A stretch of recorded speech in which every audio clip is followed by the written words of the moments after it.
Hi friends, Mindy here. I have a process video for you today for Grow in Grace and Knowledge from Bythewell4God and Christina Lowery.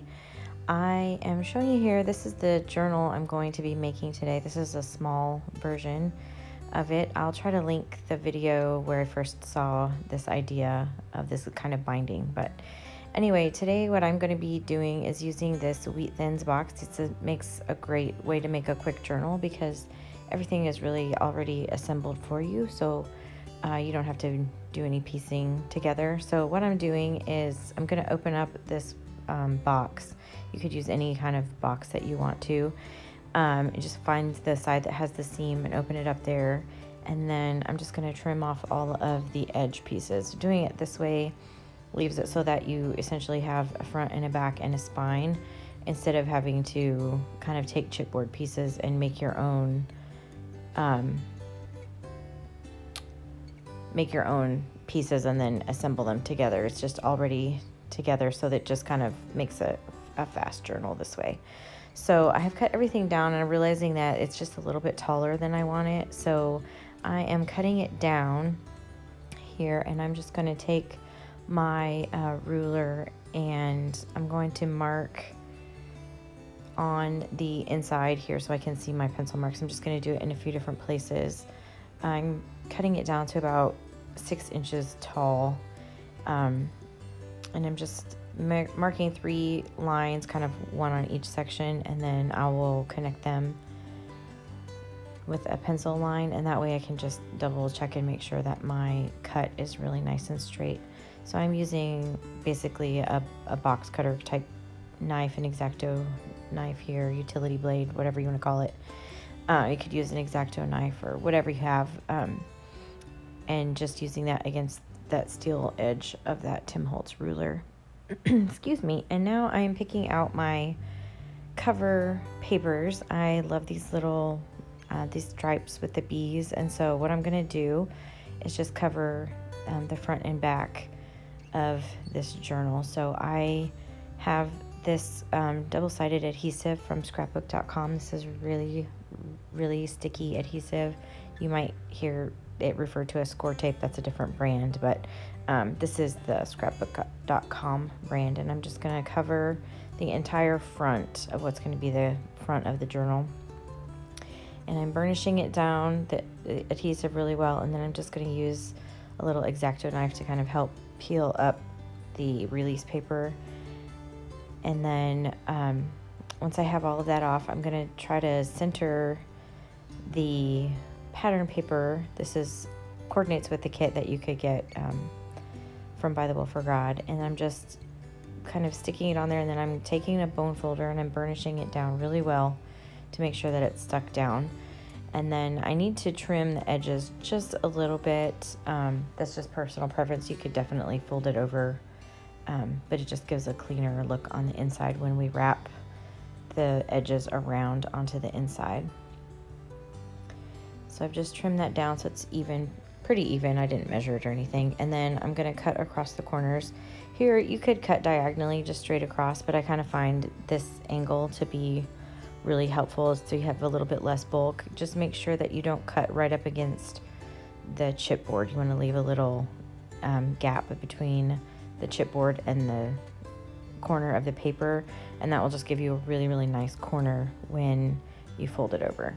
So I'm adding some adhesive here on all 3 of these pieces. In hindsight, it would probably been easier to do it one at a time, but that's just how I did it. So, and then what I'm going to do is I'm going to take this bottom piece and I'm kind of going to roll it around the corner, and then I'm going to use my bone folder and burnish it right up next to the chipboard, to the box, and then roll it over. And again, I'm going to do that here. I'm just kind of rolling it, and the reason I'm doing that is because this is pretty thick paper and I don't want it to crack when I fold it around, and I want it to be wrapped really tightly around. So this is the best way to do that. It just takes it an extra second and just kind of burnish everything down to make sure that adhesive is really stuck down.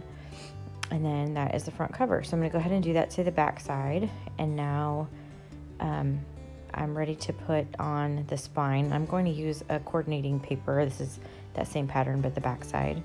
and this piece is going to wrap essentially from the front around the spine and to the back. And so I'm lining up my adhesive here. Off camera, I lost this footage, but I kind of measured how wide my piece was going to be and made a mark. That way I could make sure that my adhesive went right up to that mark so that it is completely stuck down, because this is the part that's going to wrap around and it's going to get a lot of wear and tear.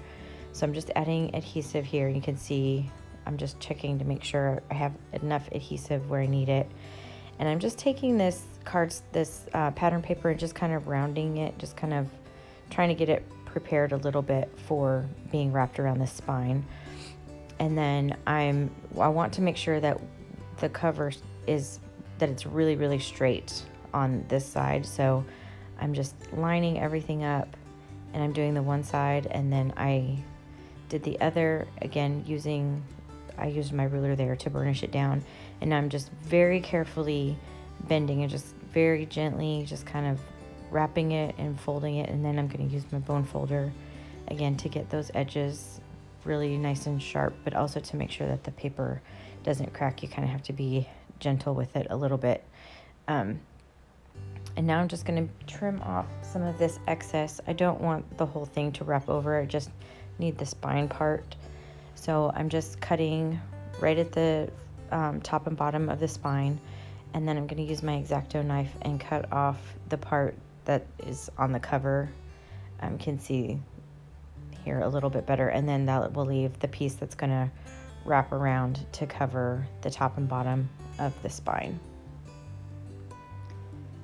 And then again, just using my bone folder to burnish all of that down. And now I'm going to cover the inside with another pattern paper from the Bythewell4God coordinating papers. I'm using the 6x8 size, and I'm just adding adhesive all over the back of this paper. I trimmed it so that it would fit, so that it's going to cover up most of that area.